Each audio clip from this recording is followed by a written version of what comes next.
Hello and welcome. I am Lian Buon, and you are watching the live streamed recording of the Law of Duterte Land podcast.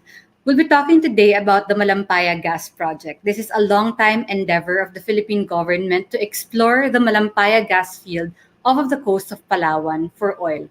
It's an expensive undertaking, but lucrative, and not only that, it's crucial for both our economy and our everyday lives, brownouts and our electricity bills, for one, and national security, according to some. We're talking about this today because Malampaya gas field is in the process of a buyout. By who? By Dennis Oy, one of the Chinese businessmen closest to President Rodrigo Duterte, his campaign donor, and whose businesses have reached corners of the government, most recently the Commission on Elections, and now Malampaya under the supervision of our Department of Energy. At present, Dennis Oy's Udena stands to acquire virtually 90% operating interest of Malampaya. He did this through two of his subsidiaries, each buying the shares of Chevron and Shell, the original oil companies in the Malampaya consortium. The Chevron acquisition is a done deal, and the Shell acquisition is ongoing.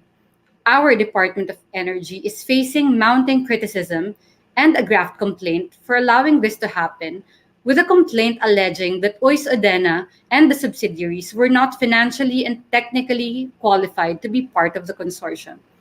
The latest to join the chorus of criticisms is the Integrated Bar of the Philippines, the mandatory organization of all Filipino lawyers, which came out with a statement calling the DOE to rescind in the meantime the contracts with Malampaya with Dennis Oy. Why is the IBP speaking out in a very politically charged issue? What's at stake for them? We have on the podcast Attorney Fernando Peñarroyo, the energy advisor to the IBP president. His undergrad degree is geology. He was a former president of the Geological Society of the Philippines and has worked both as a counsel and manager in various energy companies and groups. So he definitely knows what he's talking about. Thank you, Attorney Peñarroyo, for joining us on the podcast. First question, Yeah, thank Attorney. you, Lian, for Yes, meron lang konting delay. But thank you so much. First question, why did the IBP feel like it had to speak out? Honestly speaking, the justice reporters were kind of surprised kanina when we saw that the statement was sent to us from the IBP. yes. The IBP is not only concerned with human rights matter and other uh, governance issue. It's also involved in this vital economic issue right now, which is the divestment of the Malampayo consortium to the company controlled and owned by Udena. And we feel that this is a governance issue, and it involves national security and economic interest of the country. As we are aware, Malampaya supplies around 30% of the power supply in Luzon. And it is of vital interest that IBP will involve itself in this particular transaction. The Philippines, there is a lot of perceived corruption in the country, and because the problem is transparency. And in this particular transaction, the issue raised by many quarters is the transparency on how the Dela group of companies were able to acquire the interest, or the 90% it's acquiring 90% interest of the Malampaya project. The rule of law is a principle of governance in which all persons, institutions, and entities, public and private, are accountable to laws that are publicly promulgated and equally informed and independently adjudicated. And it should be consistent with international norms and standards. So we are now dealing with the rule of law in this particular economic transaction. You actually answered my second question, Attorney Peñarroyo. I was gonna ask if Yes. ano yung stake ng rule of law? What is the IBP seeing na involvement niya sa rule of law? Is it because a graft complaint was already filed against, Dennis Oy and Secretary Cusi at the Office of the Ombudsman? Yes. Most of the information about this divestment has been taken from the ongoing Senate investigation, because currently there's an investigation in aid of legislation being conducted by the Senate Committee on Energy. And we also have access to copy of the complaint filed against the officials of the DOE, ODENA, and the members of the consortium. So we want to adhere to the principle of supremacy of the law and equality before the law and accountability of public officers. Uh, we also want the IBP also wants fairness in the application of the law and transparency in any decision making made by the government.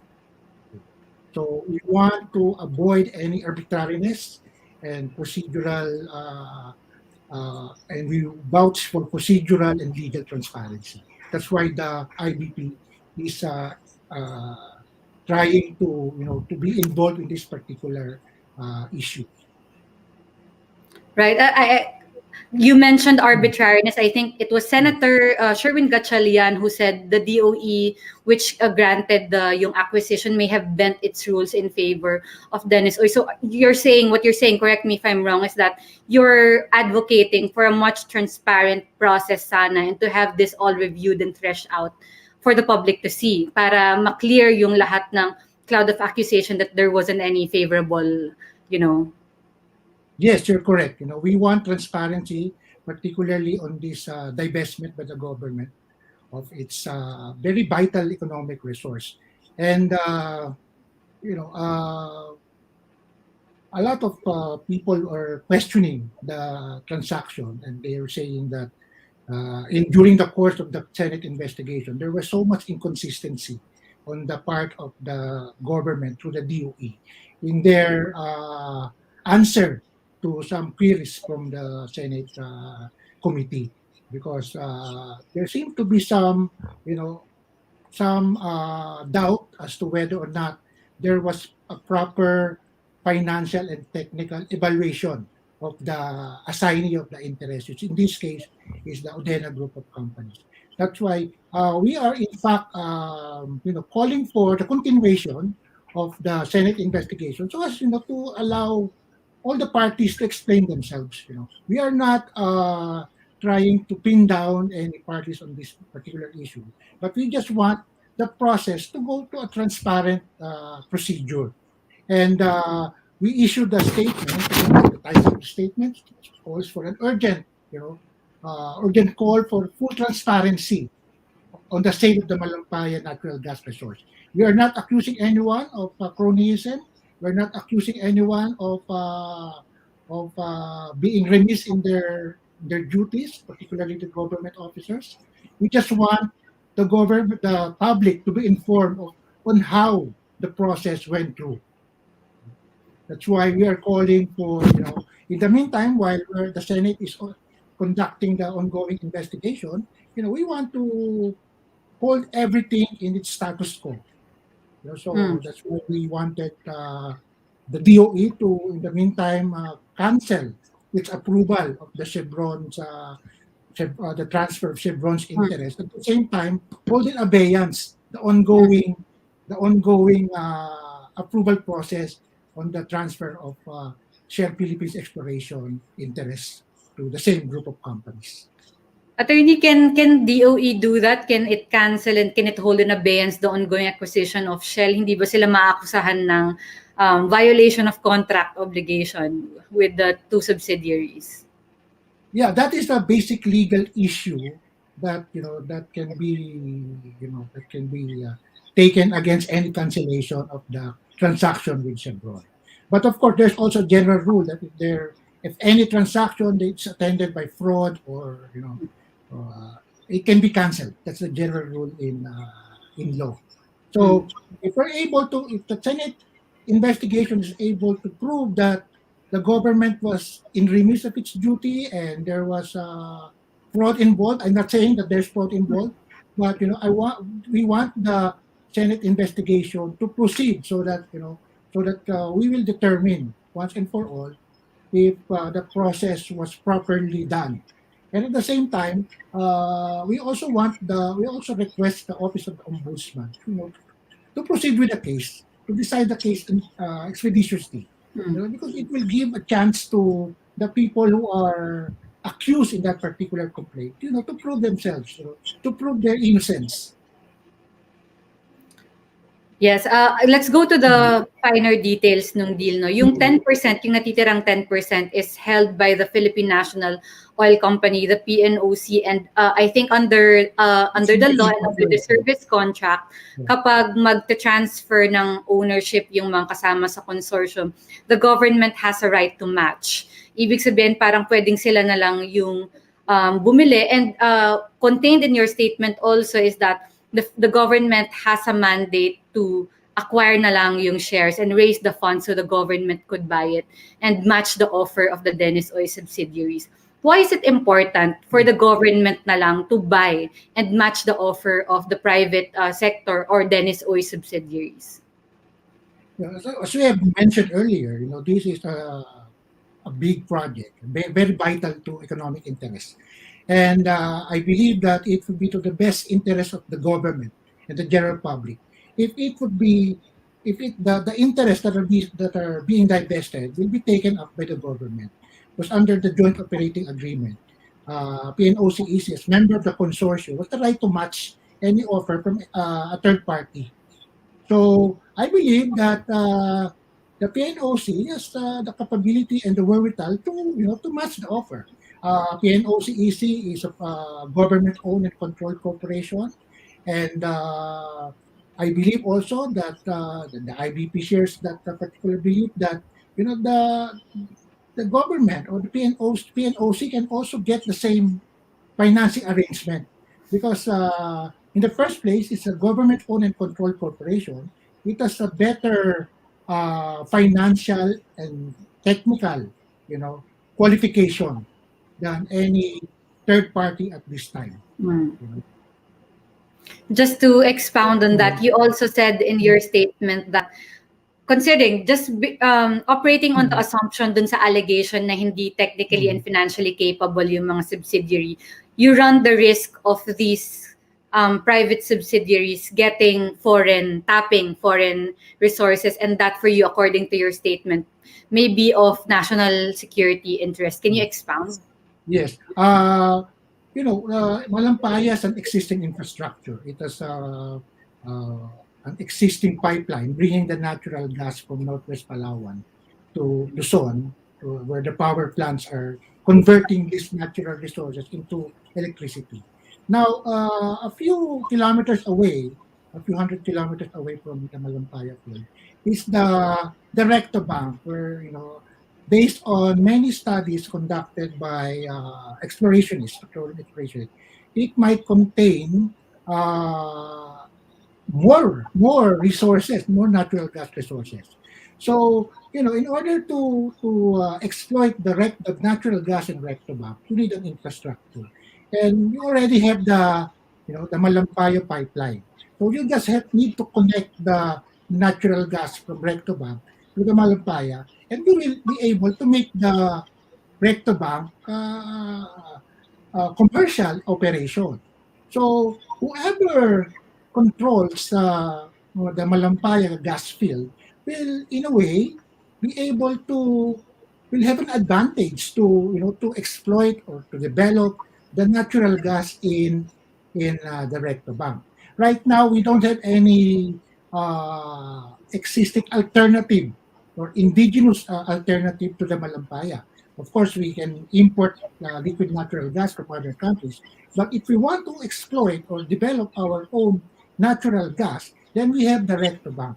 And the Malampaya field is a big part of the project. If we're going to control Malampaya, then we'll also have access to the Recto Bank. Thank you. Going a little bit further dun sa point ng the government buying out the shares or taking up the shares of yung 90%. Ang sinasabi ni Secretary Cusi, pinag-aralan naman daw nila yung right to match nila, and then they decided later that it's not in the best interest of the government to take up the 90%. And actually, ang latest statement ng UDENA is if the government were to take up the 90%, parang it would spend more for operation, and therefore it would cut into a profit. And I think the exact quote is, right now nga ang daming kinikita by doing nothing. So mas maganda daw na sitwasyon na ang gobyerno ay hindi owned or hindi sa kanya yung 90%. Can you respond to that? What can you say to that kind of response by Udena and Secretary Fusi?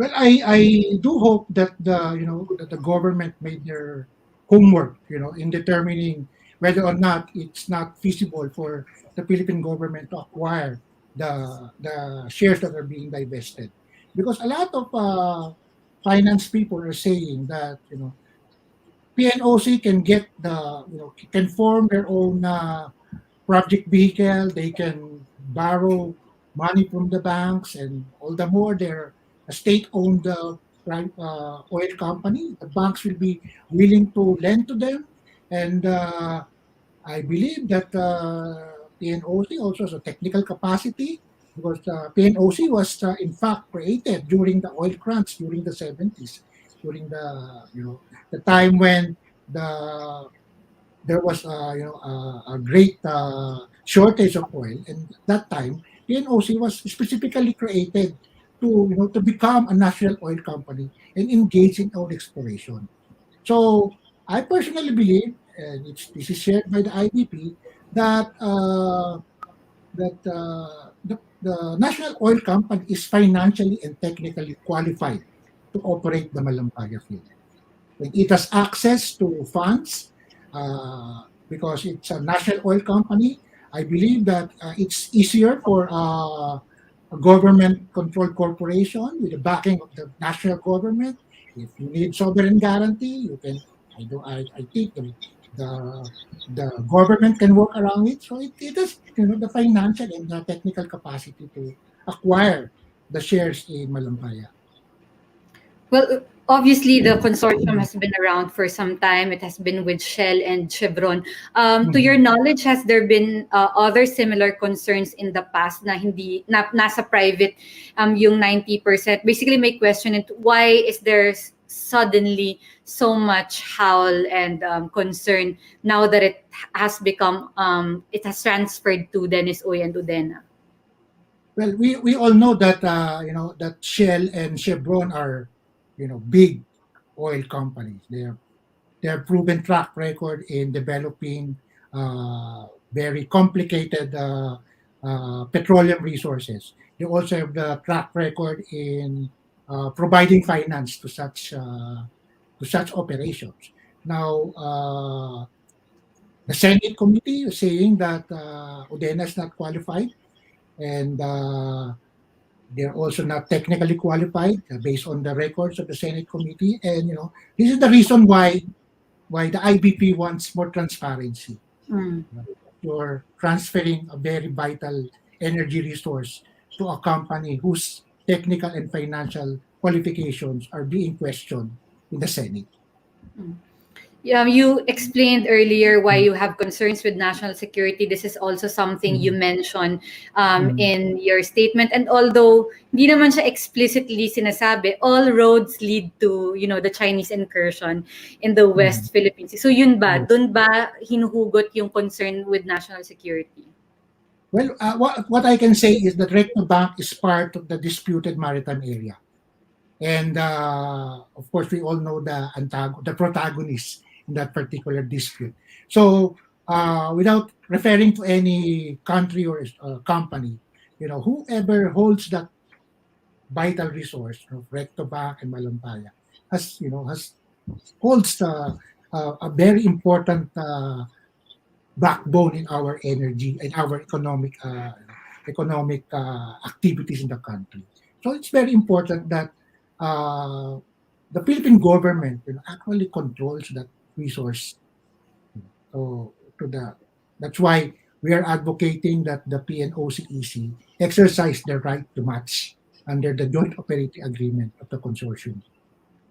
More on the legal issues, attorney. You Mm. said that Congress must review the procurement law and the GOCC law to remove potential restrictions. What are these restrictions? Can you explain? Well, the Secretary Kusi was saying that one of the setbacks in exercising the right to match or the laws in relation to the procurement law, the regulations in relation to procurement law and the GOCC governance law. Because PNOC, unlike privately held company, has to go into a process where when it uh, acquire services, when it acquire uh, suppliers, being a government-owned and controlled corporation, their process in procurement, services and goods are more complicated compared to private entities. That's why we are recommending to the legislators, to look into that particular law so that during times like this, during uh, conditions like this, the government can easily acquire uh, interest in major projects without going through the complications, under existing laws and regulations.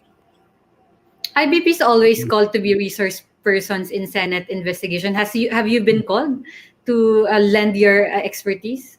I don't believe that the IBP was summoned in this particular Senate investigation. But if we Uh, were, and if we were willing to, to attend and give our ideas and thoughts and recommendations. you've touched upon this, pero tanong ko na rin, Mm. by speaking out now, Udena or Dennis Uy might say, parang bakit wala naman kaming due process? Why are they speaking out as if we've already been judged guilty of fraud or being underqualified? And you guys are lawyers, you know the Mm. importance of due process, but why is it Mm. important for the IBP to speak now?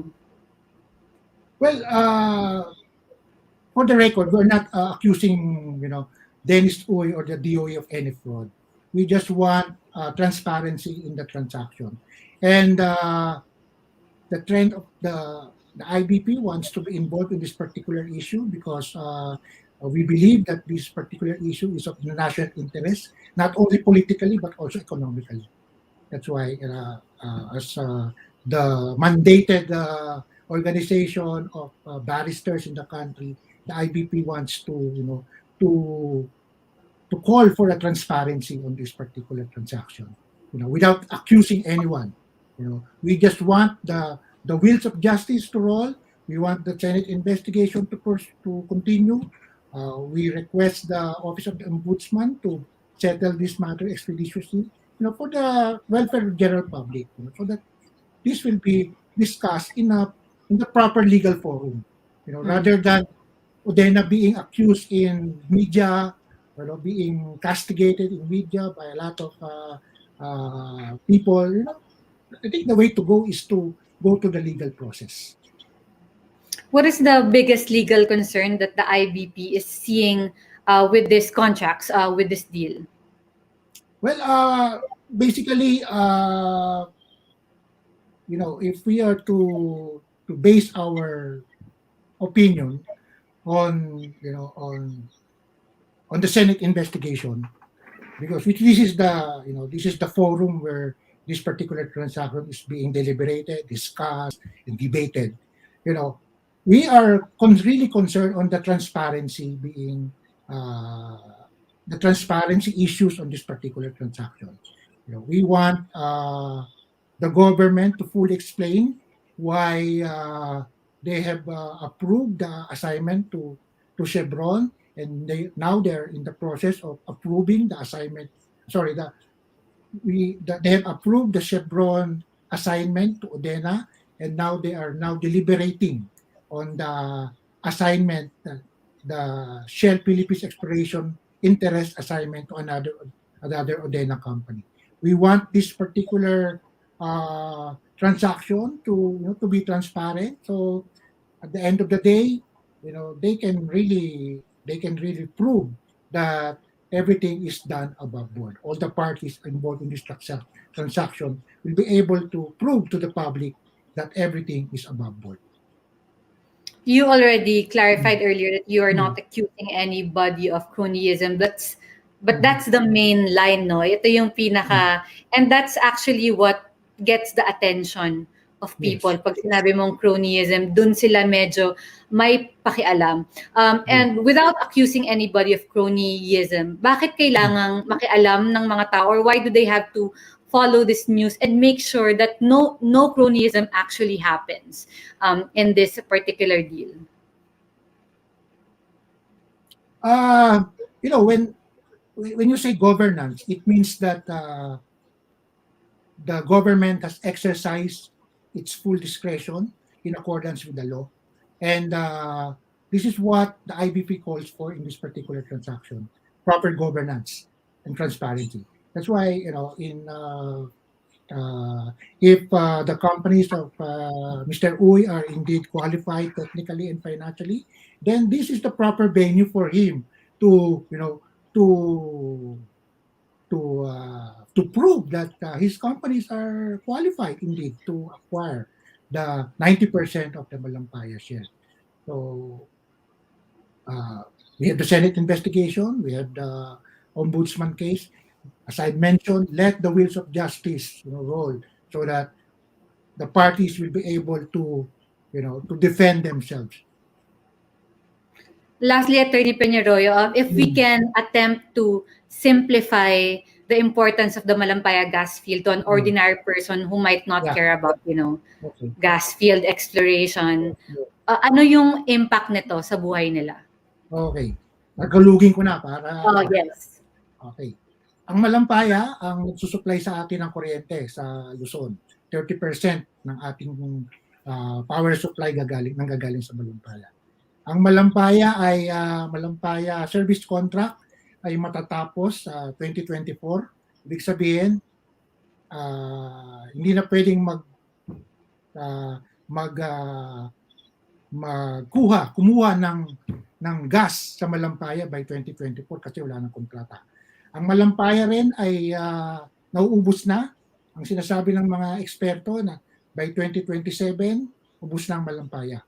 So, ang mangyayari, kung naubos ang Malampaya, harapin natin ang maraming kakulangan sa kuryente.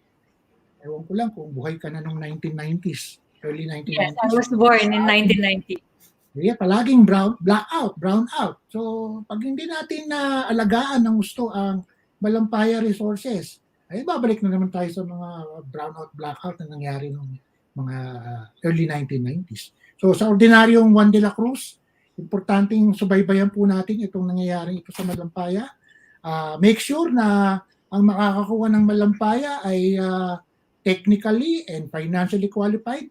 Technically kasi napaka-komplikadong operasyon ito. Napakalalim ng Malampaya. Ang hirap kunin ang natural gas sa ilalim ng dagat. Financially, kasi napakalaki ng investment. Napakalaking kapital. So, kaya nga ang mga members ng consortium dito ay ang mga malalaking korporasyon ng lahis. Tawag nga sa kilala ng araw, Seven Sisters. Ang Chevron at ang Shell. So, talagang kailangan mo ng malaking kapital para makuha mo at ma-exploit ang Malampaya. So kung ililipat ng interest ng Malampaya, ay dapat siguraduhin natin ordinaryo mamamayan na may lilipat ito doon sa tamang kumpanya. Di ba? So sa palagay namin, bilang abogado na nakakaintindi ng mga ganitong transaksyon, ay siguro mas maganda kung mapunta sa Philippine National Oil Company, state-owned oil company. Siyempre, Filipino first, di ba? Kumbaga, may proven track record naman ng PNOC. Mag-aari yan ng gobyerno. Pag nangutang yan sa mga bangko, siguradong papautangin niya kasi gobyerno ang backup niyan. Di ba? Now, itong mga ibang kumpanya, hindi tayo sigurado. I'm not mentioning any company. Pero kung ito ay ililipat sa ibang kumpanya, sa private corporation, dapat siguraduhin natin ito ay financially and technically qualified. Kaya ba mamaya, baka hindi na marunong maghanap ng langis ito. Mamaya, baka kulang ang pera nito. Kung kulang ang pera nito, anong gagawin niya? Baka ibenta. Diba? Ibenta sa mas malaking korporasyon. Imbis na mapunta sa gobyerno yung Malampaya, ay napunta na naman sa iba ng korporasyon na hindi natin kontrolado. Alam naman natin ang Palawan, pinagkakaguluhan ngayon, di ba? Merong maritime dispute. Siyempre, dapat secure natin itong natural resources natin. At pag hindi natin ito sinecure, brown out, black out ang mangyayari. Sana So, na-explain ko ng mabuti. So if we don't get it right pala, we would quite literally plunge back into the dark era. Ganon ang mangyayari Yun sa ang atin. problema. Yes, Kasi that's wala tayong nakikitang alternative ngayon. Thank you so much for articulating that very well. That's all the time we have on our podcast. That has been Attorney Fernando Peñarroyo, the Presidential Advisor on Energy of the Integrated Bar of the Philippines. Thank you for watching the Law of Duterte Land podcast.